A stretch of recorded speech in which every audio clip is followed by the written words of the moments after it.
show.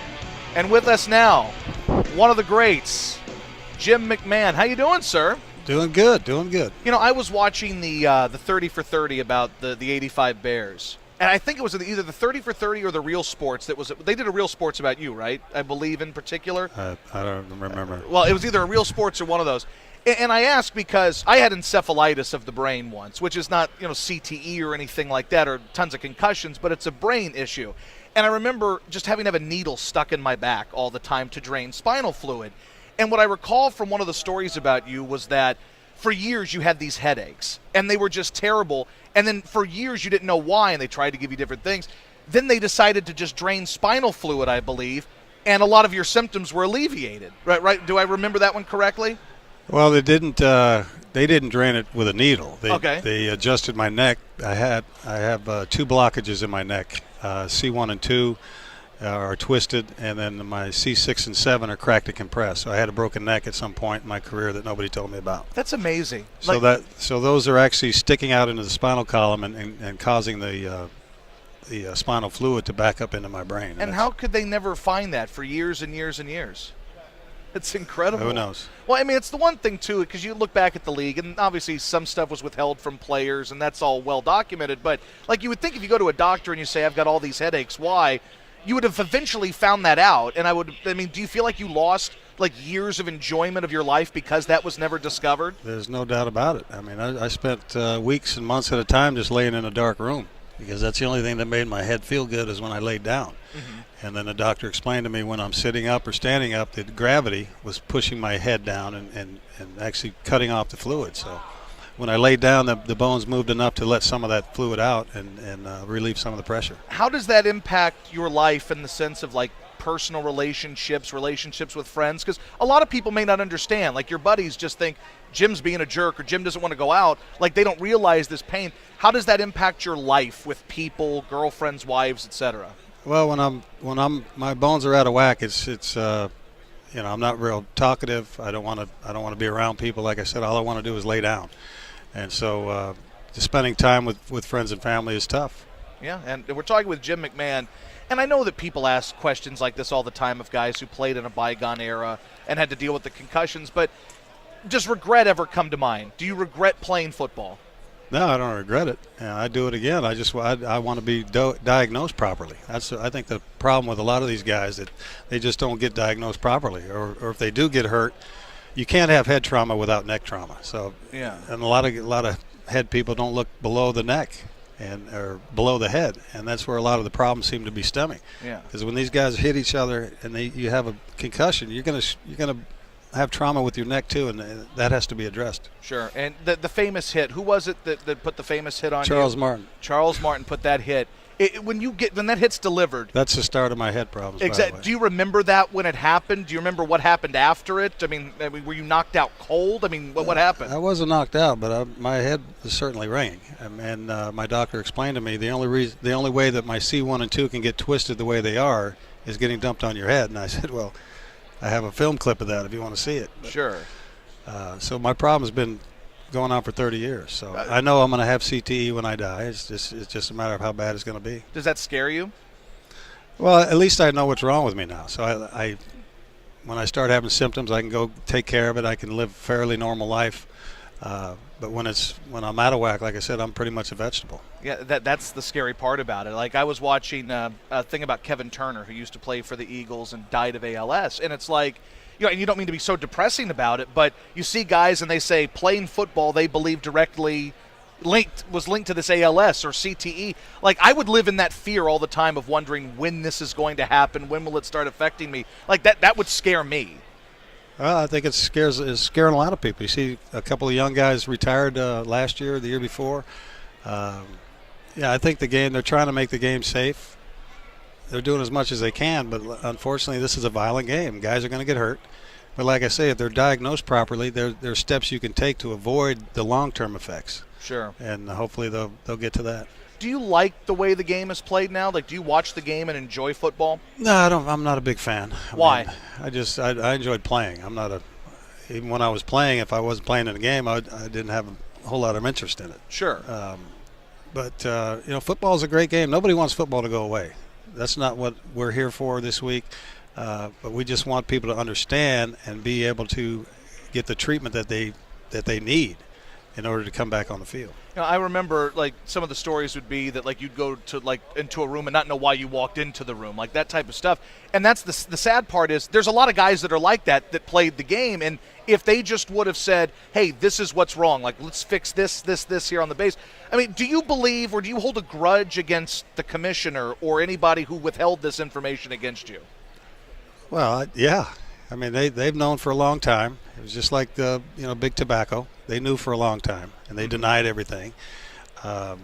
Even this settlement we just finished up, the NFL didn't say they knew anything. That was part of the settlement. They didn't have to disclose what they knew. Yeah. So it's unfortunate, but like I said, at least for me personally, I know what's wrong with me now. So sure. I don't have those thoughts of suicide and the things I had before they found out what was wrong. But sure. I can understand these guys' frustrations. On the flip side, one of the arguments could be, well, if you're running your head against a wall 100 times, it can't be good for you. You may not know how bad it is for you, but you don't know how it can't be good for you.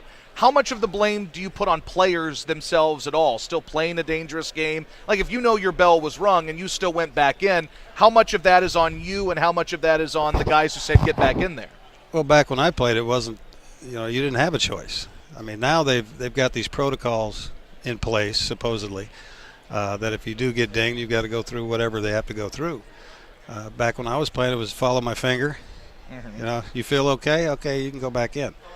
But those are the kinds of things that they need to eliminate, and they need to eliminate, I don't say get rid of, but I wouldn't let kids put helmets on until they got to high school because their necks and their heads are not strong enough to support not only a helmet, but the collisions they're going to have. And I think what also hurts is that they don't properly teach these things. You usually have someone's dad out there coaching Correct. 7-year-olds, and they don't know the proper tackling techniques, and that's what leads to a lot of those injuries too. Well, and a lot of these kids you don't hear about it a lot, but there's a lot of kids every year that die because of their head and their neck injuries mm-hmm.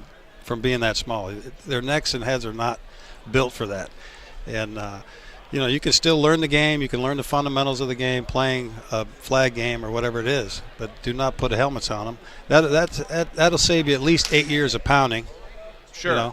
But then on the flip side, though, would it be detrimental if you're not doing that until you get to high school, or would it eventually even out where, well, no one's playing when they're 10, so everyone's learning the game at the same time when they're 15? Well, they're gonna, people will find talent no matter where you're at, no matter how long you're going to play. You can play for 1 year. If you're good, they're going to find you. Sure. But this will eliminate, 8 years of pounding for a young kid that's, their brain is still, maturing. Mm-hmm. And so that'll save a lot of that. And then once you get to the high school level, your necks and your body is actually physically capable of supporting that weight and supporting, when you're going to get hit with it. Sure. Jim McMahon with us. What do you remember about the Fog Bowl? Couldn't see. Like, I worked in Philly, so that's one of these great games in lore, right? And a lot of people are convinced that the Eagles were going to the Super Bowl that year, if not for the Fog Bowl. What do you remember about? I'm convinced of it too. You think the Eagles would have been? The Eagles, they actually played better in the first half. The first half was beautiful mm-hmm. sunny day. I think it was about 2 minutes to go in the half is when the fog started rolling over the stadium. And, as players, you're thinking that's just people out there tailgating, and that's just barbecue smoke coming sure. out. So we went in at halftime. When we came out, it was just a blanket. I mean, you couldn't see probably 15 yards away. Mm-hmm. And I remember the head ref, Jim Tunney, went to the 50-yard line and looked both ways and said he could see both goalposts, which was a lie. You couldn't see anything. And what amazed me in the second half, nobody dropped a punt or a kickoff. I mean, guys are back there. All they can hear is a thud, and then they're just looking up into the soup to find the ball. It was amazing they could catch it. Well, the idea, I guess, from the people in Philly is that it was rigged for the Bears because they knew nobody could see, and I think you guys already had the lead. It was like 17-9 or something. It was a pretty close game. It was a close game at half, and they said, everyone's screwed, so let's just play this thing out. Bears have the advantage. They're moving on. Yeah, that's like the urban legend in Philadelphia. Well, what was funny is it was the guys that were trying to call the game because there was a guy on the sidelines with a mm-hmm. walkie-talkie, and he would call up and say what just happened. But that was like by the time they announced it, it was 3 plays later, so nobody could follow that game.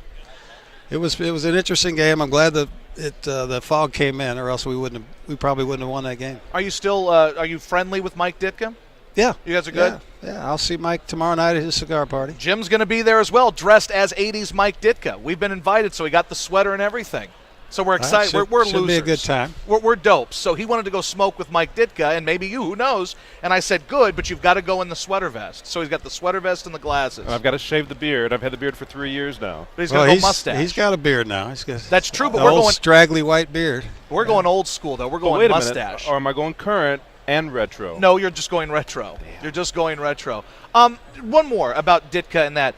You guys held a grudge against him because he said scab players were real players, right? Like, that was kind of a big fallout with Ditka on that. Like, what was the relationship with Ditka like after he says, hey, these are the Chicago Bears, and those guys aren't, and you guys are picketing? Like, what's the relationship like? Well, that was 2 years after we'd won the Super Bowl, so we'd already had a kind of maybe a falling out with the coach because, he got on there a lot of guys for doing endorsements. And he did them. And then he did pretty much everything on the planet. And so guys were a little upset that, he had some rules for him and rules for the team.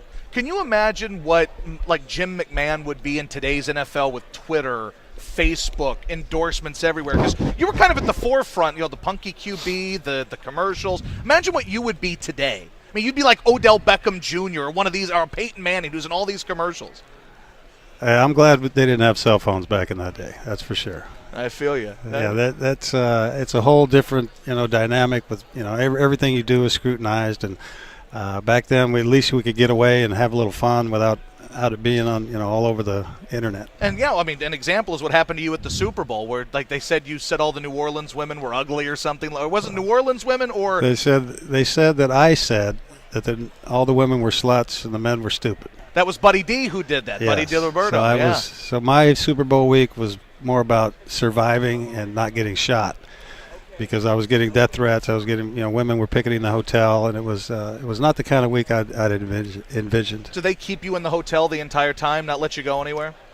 Well, up until Thursday night, we got in I think on Monday. So Monday, Tuesday, and Wednesday, it was pretty much a free for all down on Bourbon Street.